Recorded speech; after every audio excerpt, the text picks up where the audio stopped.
நம்ம சிஎஸ்கே டீமில் ஓப்பனிங் பேரில் ஒரு சேஞ்சை கொண்டு வர போகிறதா பேசிக்கிட்டு இருக்காங்க. அடுத்ததாக எம்ஐலேருந்து ஹார்திக் பாண்டியா சிஎஸ்கேக்கு ஒரு ட்ரேட் மூலமாக வர போகிறதா ரூமர்லாம் போய்கிட்டு இருக்கு.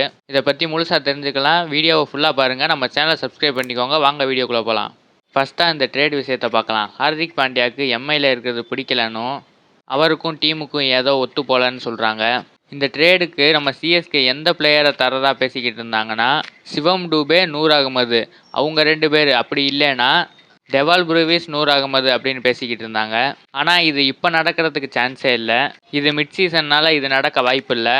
மேபி இந்த சீசன் முடிஞ்சக்கப்புறம் என்னன்னு பேசுவாங்களே தவிர இப்போதைக்கு சான்ஸே கிடையாது. இந்த trade news full and full போய் தான், யாரும் நம்ப வேண்டாம்.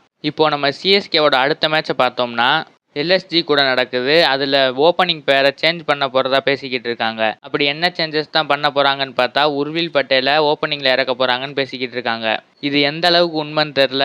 சஞ்சு சாம்சனும் உர்வில் பட்டேலும் தான் ஓப்பனிங், ருத்ராஜ் கெய்க்வாட் 1 டவுனில் வருவார்னு சொல்கிறாங்க. இந்த நியூஸ் எனக்குமே உண்மையான்னு தெரியலை. இந்த மாதிரி ஓப்பனிங் பேரை மாற்றினா நல்லா தான் இருக்கும்னு நினைக்கிறேன். ஏன்னா உர்வில் பட்டேல் பேய் மாதிரி அடிச்சுக்கிட்டு இருக்காரு.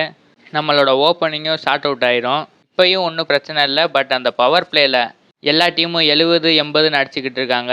நம்ம சிஎஸ்கே மட்டும் 60 தொடுறதே கொஞ்சம் கஷ்டமாக தான் இருக்குது. நீங்கள் என்ன நினைக்கிறீங்க? உர்வில் பட்டேலை ஓப்பனிங் இறக்கலாமா கூடாதான்னு கமெண்ட் பாக்ஸில் சொல்லிடுங்க. எல்எஸ்ஜி கேமையும் ஈஸியாக ஜெயிச்சிருவாங்கன்னு தான் நினைக்கிறேன்.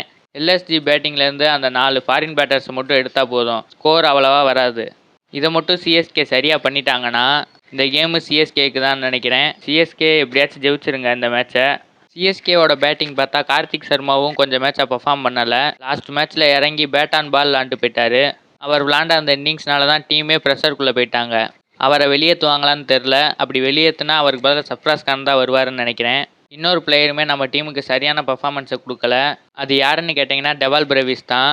அவருமே இந்த சீசனே சரியாக பண்ணலை. இன்ஜுரியிலேருந்து தான் வந்திருக்காரு. நிறைய மேட்ச் விளாண்டாரு. பட் இன்னும் பர்ஃபார்மன்ஸ் வரலை. அவர் இன்னிங்ஸை எடுத்துகிட்டு போகணும். எடுத்துகிட்டு போயிட்டு ஆக்சிலரேட் பண்ணணும். எடுத்தவொடனே தூக்கி அடிக்க பார்த்து அவுட் ஆகிடுறாரு. சிவம் டூபே லாஸ்ட் மேட்ச்சில் 2 6 அடித்து ஜெயிக்க வச்சார். அவரும் ஃபார்முக்கு வந்துட்டாருன்னு தான் நினைக்கிறேன். பார்க்கலாம் எப்படி ஆடுறாங்கன்னு. நல்லா பண்ணுவாங்கன்னு நம்புவோம். ஓவர் டன் இருக்க பயம் எதுக்குன்னு சொல்லி இந்த வீடியோவை முடிக்கிறேன். இந்த வீடியோவை ஃபுல்லாக பார்த்தவங்களுக்கு ஒரு நன்றி. நம்ம சேனலை சப்ஸ்கிரைப் பண்ணிக்கோங்க. ஐபிஎல் சம்மந்தமான நியூஸை உடனே தெரிஞ்சுக்கோங்க. ஏதாச்சும் டவுட்னா கமெண்டில் சொல்லுங்கள். Bye guys.